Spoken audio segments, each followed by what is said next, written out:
गुरु राधेश्याम। गुरुर्ब्रह्मा गुरुर्विष्णु गुरुर्देवो महेश्वर। गुरुर्साक्षात् परब्रह्म तस्मै श्री गुरवे नमः।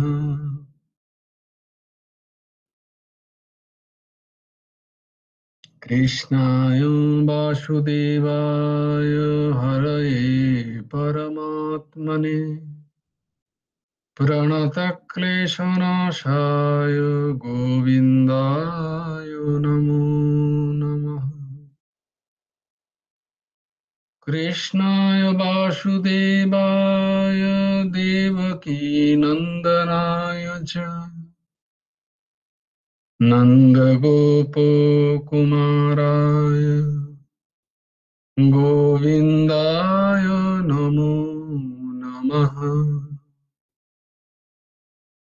वसुदेवं सुतं देवं कंसचाणूरमर्दनं देवकी परमानन्दं कृष्णं वन्दे जगद्गुरुं। নবকুমার চতুষ্পাঠী টিকার একটা অধ্যায় তোমাদেরকে স্বাগত।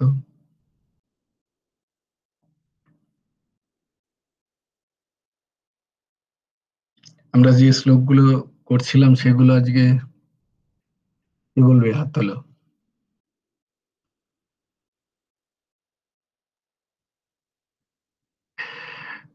ঠিক আছে, ঊর্ধ্বসীমা বলবে আজকে। অর্ঘ্য বাবা দুবার হাত তুলেছে। না না, আমি।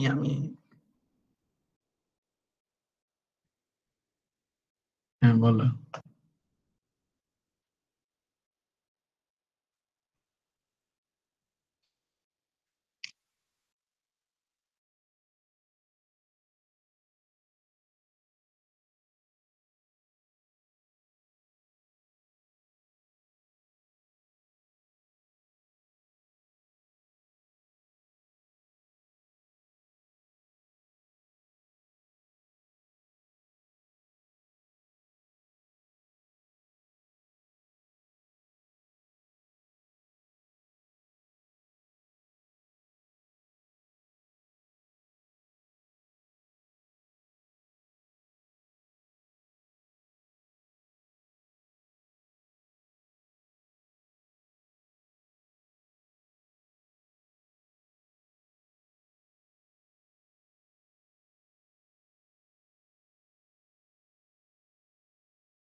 বাহ, খুব সুন্দর, খুব সুন্দর।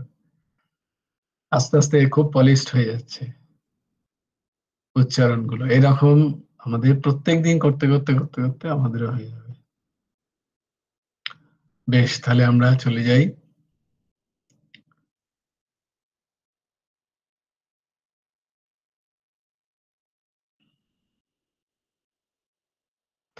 শ্রীমদ্ ভগবদ গীতার গৌরাঙ্গ সুন্দর has raised a hand. Where is Gauranga সুন্দর? Yes. হ্যাঁ, বলো। কাকু আমি কাল বলবো। আচ্ছা, ঠিক আছে, डन। आपकी अर्जी मंजूर हुआ।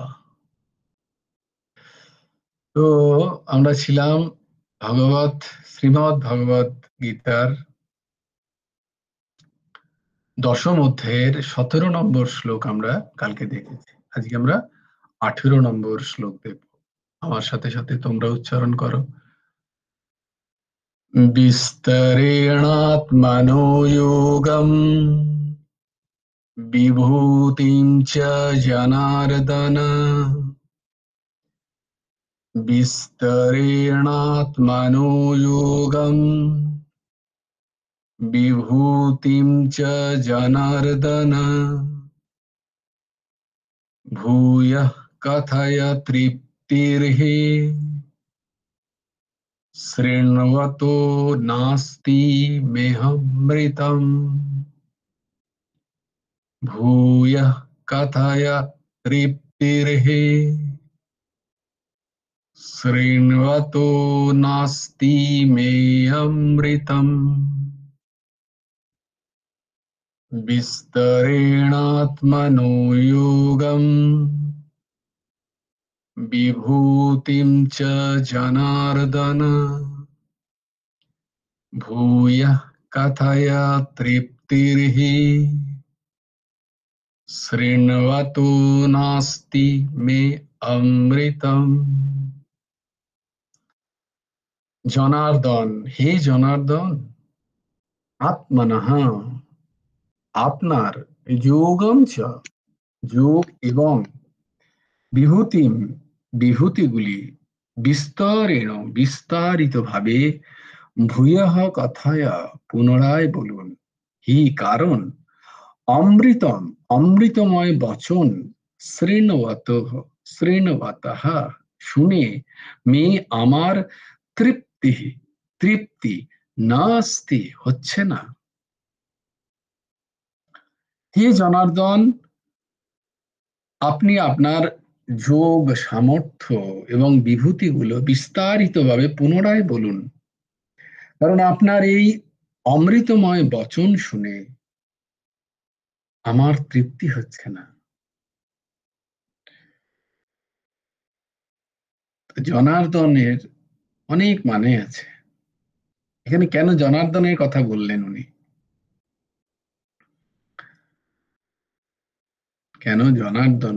জনার্দন প্রথম মানে হচ্ছে জন, এই কথাটা হচ্ছে জনার্দন হচ্ছে একটা সংস্কৃত শব্দ। দুটো শব্দ নিয়ে এখানে একটা শব্দ তৈরি হয়েছে, জন যুক্ত আর্দন। জন যুক্ত আর্দন। জন মানে মানুষজন, আমরা বলি না মানুষজন। এই যে সৃষ্টিতে যারা প্রাণী তাদেরকে জন বলা। আর আর্দন মানে হচ্ছে তাদের দুঃখ কষ্ট দিয়ে দূর করেন। আর্দন মানে হচ্ছে দুঃখ কষ্ট দূরকারী, যিনি বিনাশকর্তা।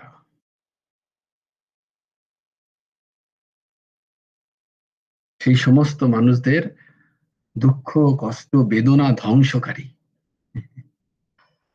এটা হচ্ছে অর্দনের মানে।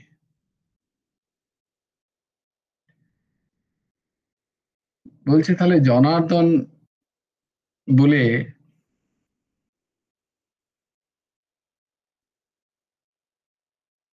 এখানে সম্বোধন করার মানে কি? না, আপনার বিভূতি সকল বা যা কিছু এই সংসারে সমস্ত বিভূতি বিশেষ বিশেষ যা কিছু এই সংসারে আমি দেখতে পাই,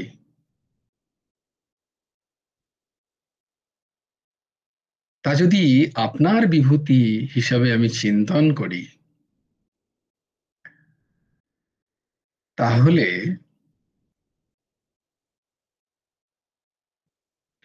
সংসারের যে ভালো মন্দ দর্শনের জন্য আমাদের যে রাগ এবং দেশ তৈরি হয়, তার থেকে আমার নিষ্কৃতি হবে। আরেকটা দিক হলো, যদি এরকম কোনো বিভূতি, কোনো বিশেষ গুণ, কোনো বিশেষ প্রতিভা যদি আমার মধ্যেও প্রকট হয়, এমন কোনো প্রতিভা যদি আমার মধ্য থেকেও প্রকট হয়, এবং সেটাও যদি আমি ভাবি যে এটা তুমিই বা তোমারই প্রদত্ত, এর মধ্যে আমার কোনো কৃতিত্ব নেই, তোমার অত্যন্ত দয়ায় তুমি আমাকে নিমিত্ত করে নিজেকে প্রকাশ করছো, এই ভাব যদি থাকে আমার মধ্যে, তাহলে কি হবে না, আমার যে মিথ্যা অহংকার, সেই অহংকারের মর্দন হবে। অহংকার রূপী যে অসুর, তার অর্দন হবে। ওই যে যে অসুর, অসুর কারা? অসুর তারাই যারা মদান্ধ, মমত্ব বুদ্ধিতে মদরূপী যে রিপু, তাতে যারা অন্ধ হয়ে আছে, তারাই অসুর ভাবাপন্ন। মানে নিজের অহম পুষ্টি যাদের একমাত্র উদ্দেশ্য,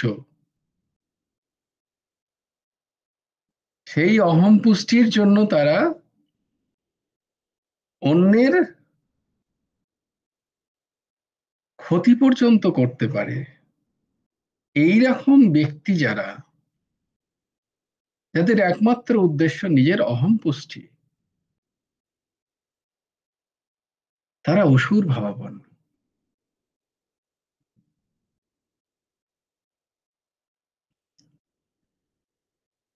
তো আজকে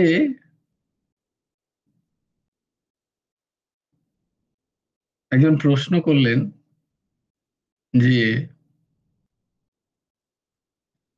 ভাগবতে ব্রহ্মা সম্মোহন লীলায়, তোমাদের মনে আছে ব্রহ্মা সম্মোহন লীলা শ্রীমদ্ ভাগবতে? কথাসার ভাগবতী কথায় আছে ব্রহ্মা সম্মোহন। আমার তো মনে থাকবে, তুমি সবসময় ভাগবতে ডুবে আছো। সব সময় ভাবে। আমাদের তো মনে করতে হয়। ব্রহ্মা সম্মোহন লীলা কোথায় যেন ছিল, কি একটা ছিল, ব্রহ্মাকে আবার সম্মোহন কখন করলো ভগবান? ভগবান কি হিপনোটিজম জানতো নাকি এরকম ঘুরিয়েছে ব্রহ্মার? মনে পড়ছে না। সেই গো সেই ভগবান সেই সবাইকে নিয়ে ফিস্ট করতে গেল, সবাইকে বললো যে তোমাদের ঘর থেকে জিনিস নিয়ে আসবে, প্রত্যেকদিনই গরু চড়ায়। তো বললো যে আর আমার ঘরের খাবার তো তোমাদের প্রত্যেকদিন খাচ্ছি, আজকে তোমাদের খাবারের পরের দিন তোমাদের ঘরের খাবার নিয়ে এসো একদিন। তো সেইখানে তখন ওই যে দাম সুদাম বলদাম আদি আদি যত, তারা নিয়ে এসছেন তাদের খাবার। সে একজন নিয়ে এসেছিল না যে কি জানো, কারি ছাঁচ পুরনো, তো সেইটাকে যাতে দিতে হয়, কি করবে তার আগের দিনের সেটা, তো তাকে সে দিতে চাইছে না কানাকে। তো কানা তাকে বলে, কি নিয়ে এসছিস কি নিয়ে এসছিস, তো বলে বলতে গিয়ে সে নিজেই খেয়ে নিয়েছে সেটা। তো তার যখন হ্যাঁ মুখ থেকে যখন যেটা পড়ছে গড়িয়ে, তখন সেইটা কানা চেটে খাচ্ছে। এমন কানার লীলা কি করবে ব্রহ্মা বেচারা, সে এখন ঠিক ওই সময়টাই এসে দেখছে, বলে আরে এ নাকি জগৎ পিতা। ব্যাস, তার মাথাটি ওই যে সম্মোহন হয়ে গেল ভগবানের লীলায়। তো তখন ব্রহ্মা কি করলো, তার ছেলে ওদের বন্ধুদের সব চুরি করে একটা গুহার ভেতরে ঢুকিয়ে দিল। ভগবান নিজেই সৃষ্টি করলেন নিজেকে, সমস্ত গাভী থেকে শুরু করে বৎস থেকে শুরু করে সমস্ত 1 বছর ধরে এই লীলা চললো। দিয়ে ব্রহ্মার সম্মোহন ভাঙলো।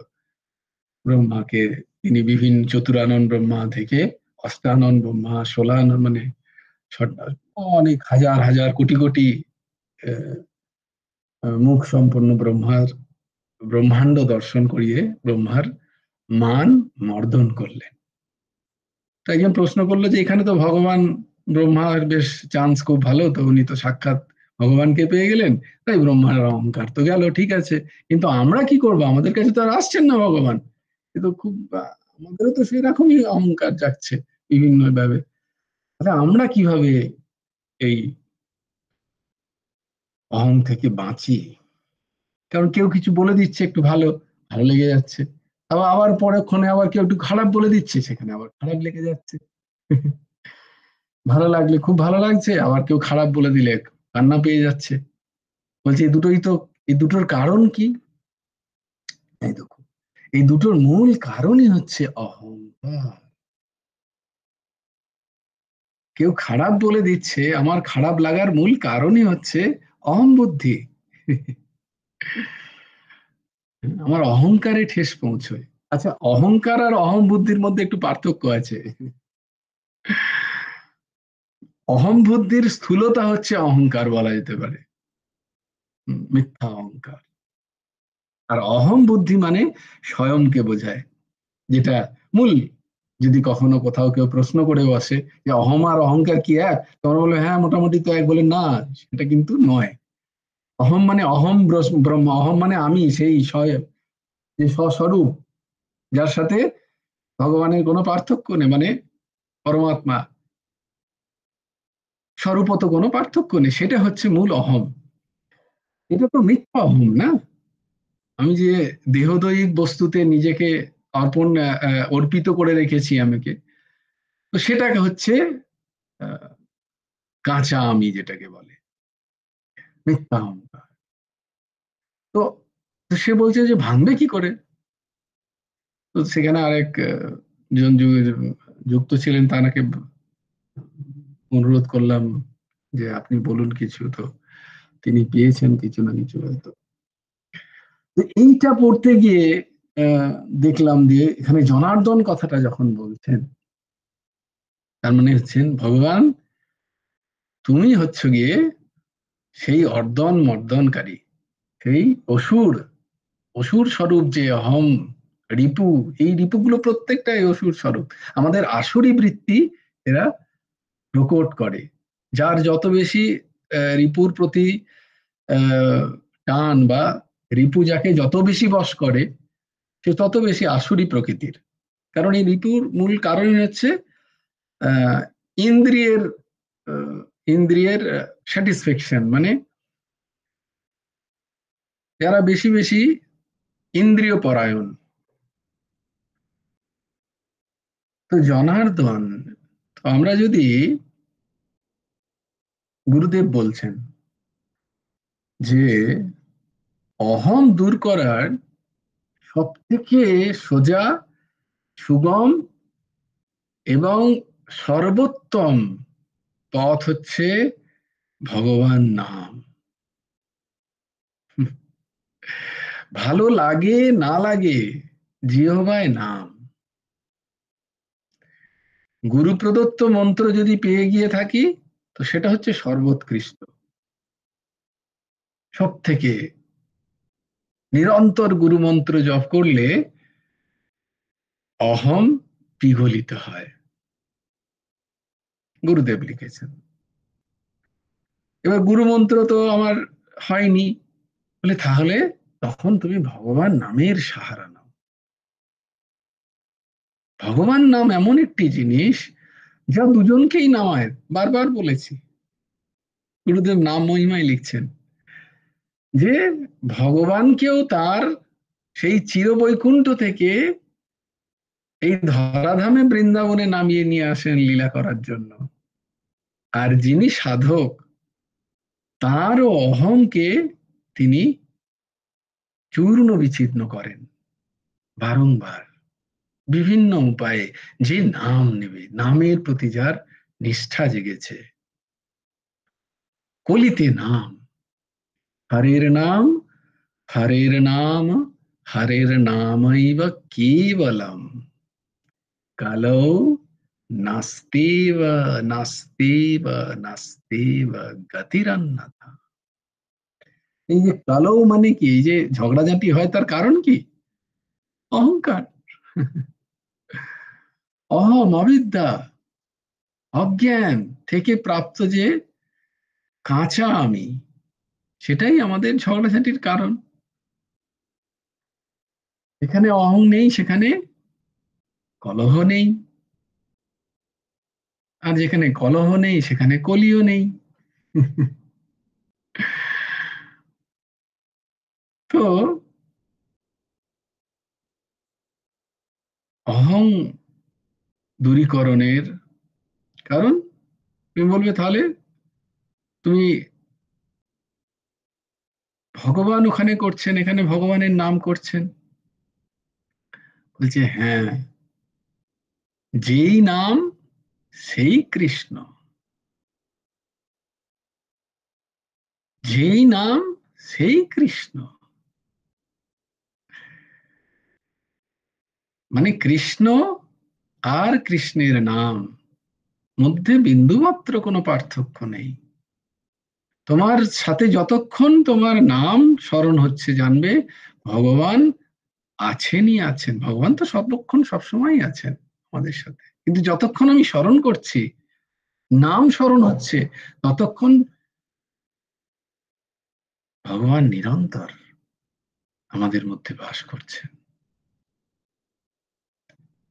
সেই ভগবান বললাম না, যখনই তুমি ভগবানের লীলা কথা শ্রবণ করবে, নাম করবে, ভগবান তোমার মধ্যে এসে অবরুদ্ধ হয়ে গেল। এবার কি করবেন? তোমার অহংকার তখন তিনি মর্দন করবেন। তখন তোমাকে আলাদা করে খেয়াল রাখতে হবে না। কোনো সাধন নেই, কোনো বিশেষ খেয়াল নেই, কোনো জ্ঞান, বৈরাগ্য আদি আদির কোনো কোনো প্রয়োজন নেই। শুধু নামকে ধরে থাকা, সব হয়ে যাবে। গুরুমন্ত্র জপ আর ভগবান নাম। যাকে তার তার শ্রীচরণে প্রণাম যে তিনি ভাগবত পাঠ করছেন, এবং ভাগবত পাঠ করে যেমন ঊর্ধ্বসী মায়ের কালকে প্রশ্ন এলো, এইরকম যে অতি অতি পুণ্য পুণ্যবতী তোমরা, যে তোমরা ভাগবতী পাঠ করছো ভাগবতের কথা, এবং সেখান থেকে তোমাদের প্রশ্ন জাগছে, এ এক চরম শুভ লক্ষণ। এটাকে বলে, এটাকে বলে এটা শুভ লক্ষণ। তো এখানে অর্জুনও, তাই জন্য বারবার অর্জুনও বলছেন বিস্তারেণ আত্মানো,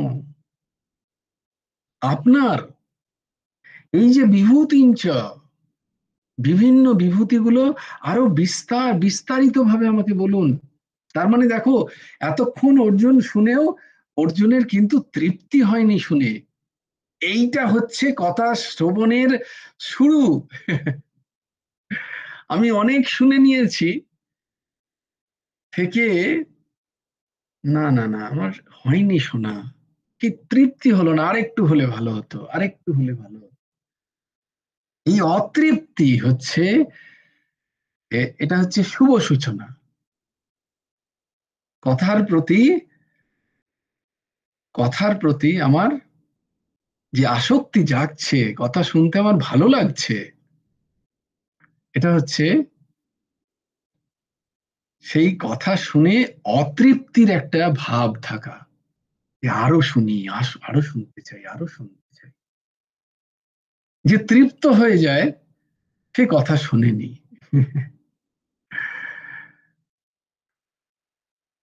তাই ভগবান এই যে বিভূতির কথা তিনি বলছেন, এবং তিনি যখন বলছেন যে আমার এই বিভূতি সকল কেউ যদি মনে করে, তার সেই বিভূতি সকলকে মনে করাকে বা স্মরণ করার মাধ্যমেই তার পূর্ণ কল্যাণ সম্ভব। বা সংসারে যত কিছু বিশেষ আমি দর্শন করি, তা যদি ভগবান প্রেরণা বা তাঁরই শক্তি দ্বারা উদ্ভাসিত প্রভাসিত, এই বোধ যদি আমার হয়, তাহলে আমি ওই বিভূতি সকল দর্শন দ্বারাই ভগবত প্রাপ্ত হব, সংসার প্রাপ্ত হব না। সংসার প্রাপ্ত মানে বন্ধন প্রাপ্ত হব না, আমি আমার মোক্ষ প্রাপ্তির দিকে এগিয়ে যাব যদি আমি যাবতীয় যত বিভূতি সকল বিশেষত্ব যা যা যেখানে দেখছি, তা যদি আমি ভগবানের এবং ভগবান এইটাই যদি আমি মনে করতে পারি, তাহলে আমার এর দ্বারাই মুক্তি সম্ভব।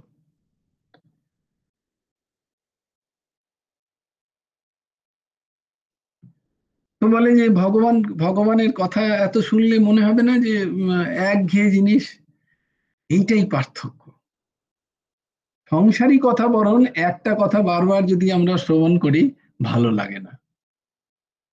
আর ভগবত কথাই এমন একটি কথা, যেটা যতবারই শ্রবণ করো না কেন, ততবারই মনে হয় নতুন নতুন, ও আরেকবার শুনি, কি সুন্দর, কি অদ্ভুত।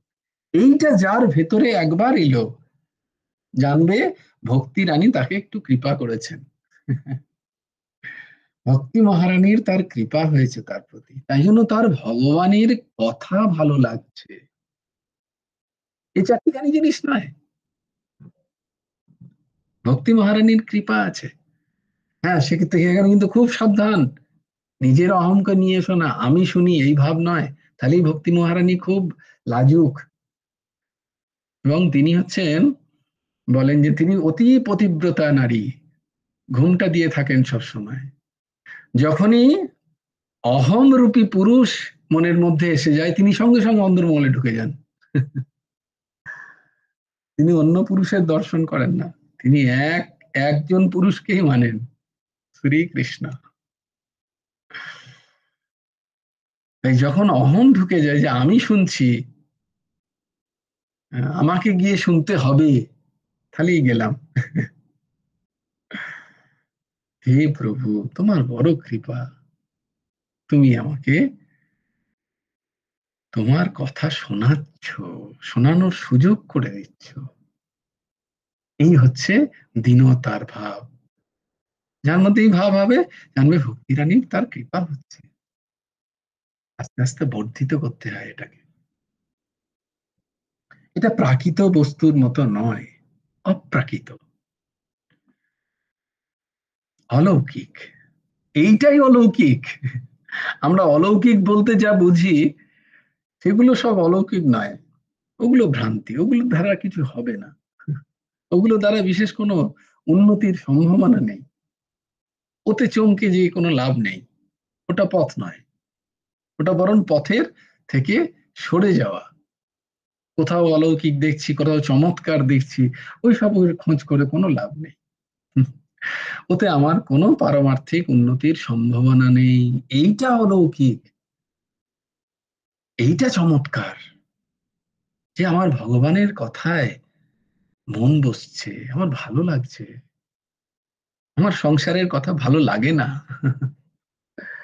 আমার ক্রোধ কমে যাচ্ছে, আমার নিশ্চিন্ততা আসছে, আমার ভয় কমছে, আমার দুশ্চিন্তা কমে যাচ্ছে। এইটা হচ্ছে চমৎকার। কেউ একটা টুসকি বাজিয়ে কিছু দিয়ে দিল, এই চমৎকারে কোনো পারমার্থিকতা নেই, এইসব দৌড়ে কোনো লাভ নেই। তাই খুব সাবধান। পারমার্থিক মানে তোমার ভেতরটা কতটা পরিবর্তন হচ্ছে, তোমার ভেতরটা কতটা সদর্থক হচ্ছে, পজিটিভিটি তোমার মধ্যে কতটা বাড়ছে, সেইটা চমৎকার। অন্য বাহ্যিক চমৎকার দেখে কোনো লাভ নেই, ভুল।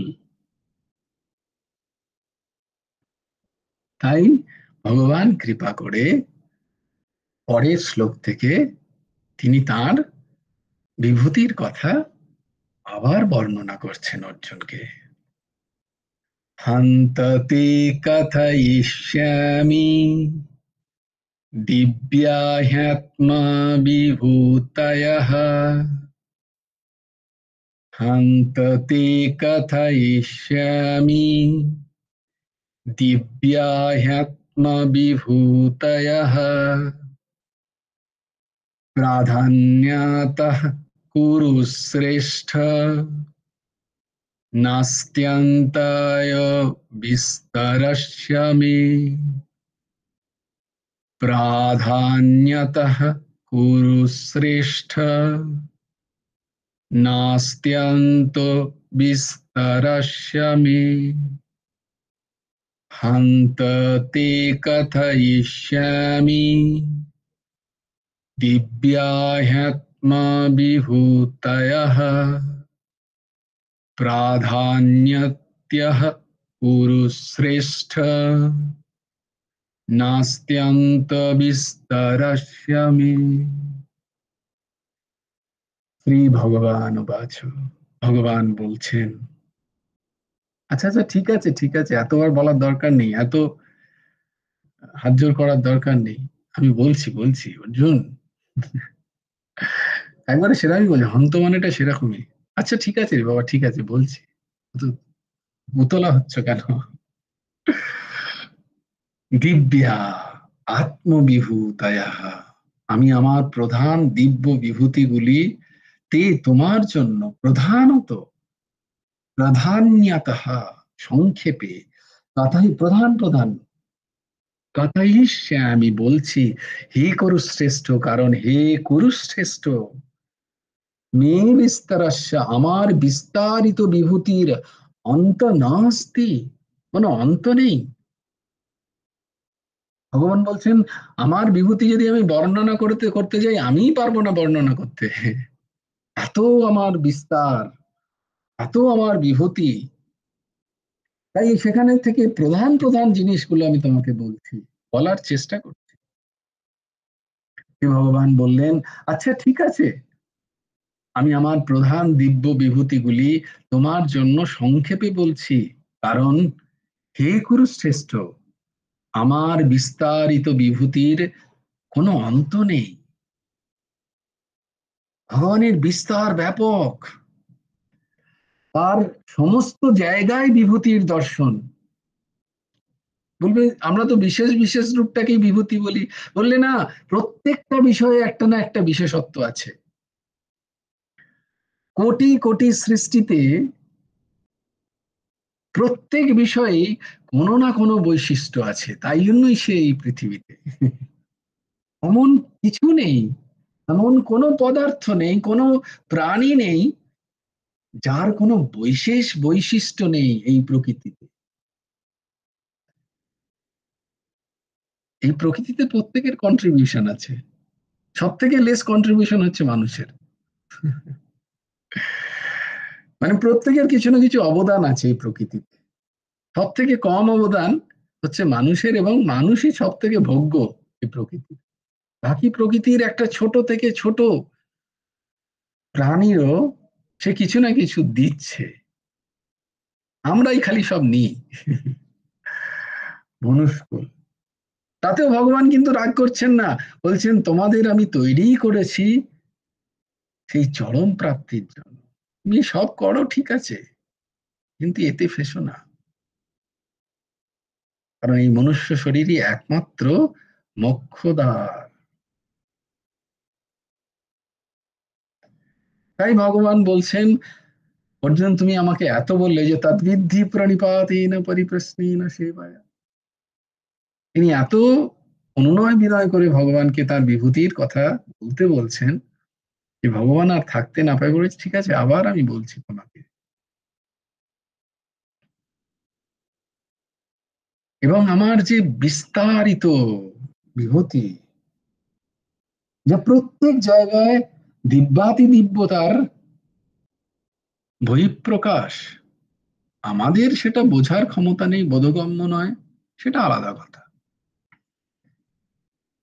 সেই সকল বিভূতি আমি যদি বর্ণনা করতে চাই, আমিও নিজে হয়তো অসমর্থ কখনো না কোথাও, এবং সেটা সময় সাপেক্ষ অনেক। তাই আমি তোমাকে সেখান থেকে প্রধান প্রধান জিনিসগুলো এমন ভাবে বলবো যা তোমার যা তোমার কল্যাণে সাহায্য করবে, তোমার কল্যাণের মার্গ যেখানে প্রশস্ত করবে। প্রধান্যাত্মা কুরুশ্রেষ্ঠ নাস্ত্যান্ত বিস্তারাস্যামে।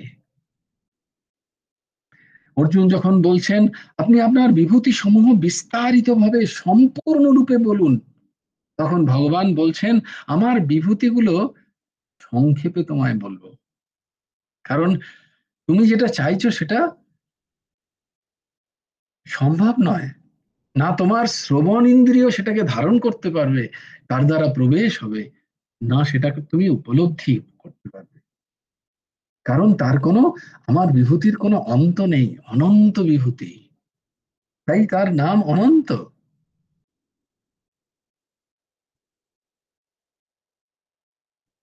তো তার যখন এখানে অর্জুনকে যখন তিনি বলে দিলেন দশম অধ্যায়, 11 অধ্যায় গিয়ে অর্জুন তখন বলছেন যে এই যেন মনে হয় না আমরা কোনো একটা যখন খুব ভালো জিনিস শুনি মনে হয় যেন দেখতে চাই সেই জিনিসটাকে, কারোর সম্বন্ধে শুনি বা কোন একটা বিষয় সম্বন্ধে যখন শুনি এবং কোনো অথেন্টিক মানুষ যখন সেটা বলে তাহলে আমাদের সেটা বিশ্বাস হয়, তখন আমাদের দেখতে ইচ্ছা করে। দেখো, তাই জন্য অর্জুন দেখো 11 অধ্যায়ে তিনি বিশ্বরূপ দর্শন করার জন্য আজ্ঞা জানাচ্ছেন ভগবান, যে সেই সমস্ত বিভূতি গুলো আমাকে একটু দেখাও প্রভু, আমি দেখতে চাই। কারণ আমাদের চোখ সবকিছু দেখতে পাচ্ছে না, কত বিভূতি লুকিয়ে, যা শ্রবণ করাও সম্ভব তা দেখা সম্ভব নয়। আমি শ্রবণ যতটা করতে পারি আমি ততটা দেখতে পারি না।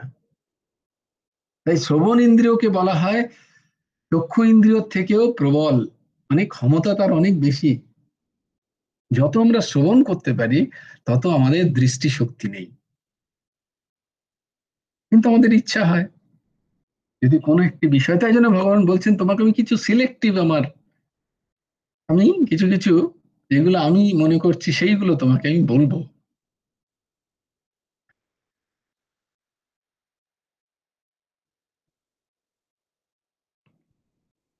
তো ভগবান তার সেই সমস্ত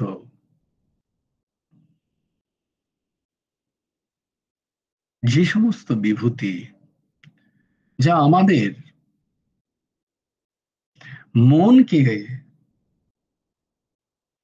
কলিমল গ্রসিত যে মন তাকে নির্মল করবে, সেই সমস্ত বিভূতির কথা তিনি বলছেন, যা এই দেহে থাকুক বা অন্য কোনো স্থানে তা প্রকট হোক, সেটা যেন ভগবত তত্ত্ব থেকেই তার প্রকাশ, এই বোধ করে আমরা যাতে তথাকথিত অবিদ্যারূপী ক্ষণভঙ্গুর সংসারে আবদ্ধ না হয়ে এই সংসারের যিনি সংসারী, যিনি আসল সংসারী, তাকে যেন আমরা ধরতে পারি, তিনি যেন আমাদের কাছে প্রকাশিত হন। তাই তিনি, অর্জুন বারবার সেই অনুরোধ করছেন এবং ভগবান সেই অনুরোধে অনুমোদন দিয়ে যে হ্যাঁ আমি তোমাকে বলবো বলে তিনি 19 নম্বর শ্লোক থেকে শুরু করছেন এটা বলে যে হ্যাঁ আমি বলবো। পরের শ্লোকগুলো থেকে তিনি তার বিশিষ্ট বিশিষ্ট বিশিষ্ট বিভূতির গুলোর বর্ণনা করছেন। আমরা সেগুলো পরের দিন থেকে শ্রবণ করব। जय जय श्री राधे, जय जय श्री सीताराम, हर हर महादेव। भज गुरु हेमंत देव राधे श्याम, जप हरे कृष्ण हरे राम। जय जय श्री राधे, जय जय श्री राधे, जय जय श्री राधे। हरि बोल, হরি বল, হরি হরি বল। জয় গুরুদেব, জয় গুরুদেব, জয় গুরুদেব। জয় জয় পরমাংশ ঠাকুর শ্রী শ্রী হেমন্ত দেব জিউর জয়। জয় গুরু রাধেশ্যাম,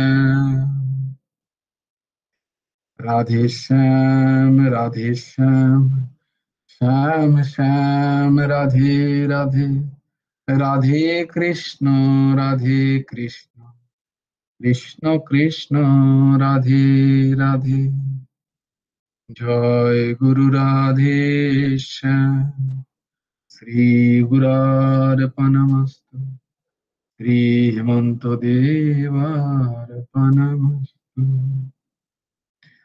জয় গুরু রাধেশ্যাম। সবাই ভালো থেকো, সুন্দর থেকো, সুস্থ থেকো। কি ব্যাপার, শুক্লাদি জয়েন করেনি?